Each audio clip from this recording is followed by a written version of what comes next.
Action!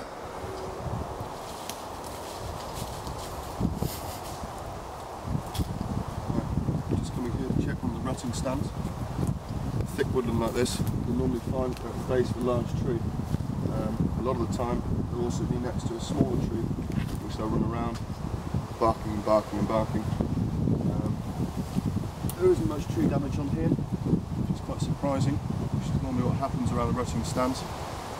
We have planted new trees in here, so I just wanted to make sure there wasn't too much footfall of deer in here.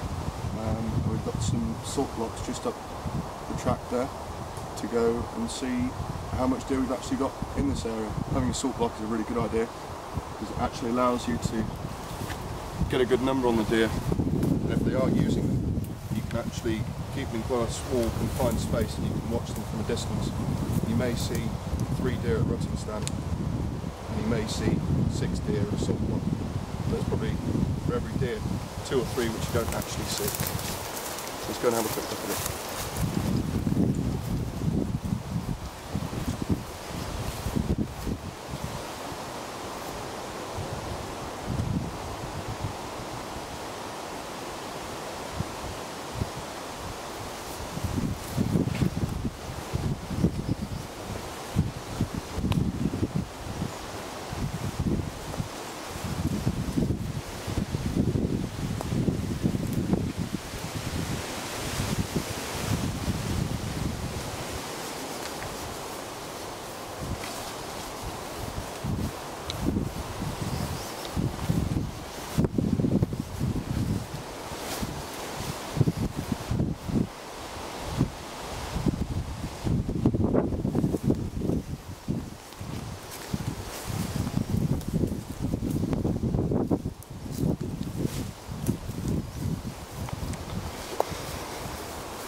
Salt block.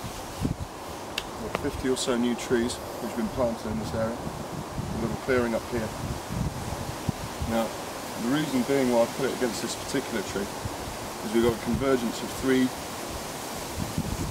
4 lines from where the deer actually come in.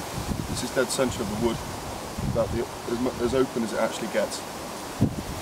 2 tracks coming in from here, 1 track coming in from here, and 1 track coming in through the brambles from over here. Frequented in here by fallow, roe and muntjac. There's obviously quite a bit of traffic coming in.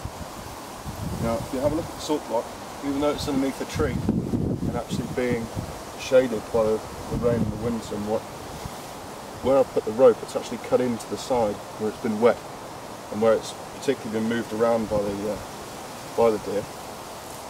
On the corners you'll find is where the deer will attack it most, where they can actually grind their teeth onto it. Scratch away, get the salt, get the block, absolutely fine. That's the reason why I put this in here, is so it isn't actually cutting into it as much, so it holds on for a little bit longer. There's quite a bit of deer movement around here, some quite thick tracks coming in from either side, and these have been recently formed. They're coming direct to the salt block, so it's obviously being used quite well. Probably going to put a trail camera up here at some point in the future, so I can actually get a real accurate number of what deer we've got on the ground, ratio to males and females, age of the bucks, age of the does, and in the spring we'll see how many youngsters each one is producing.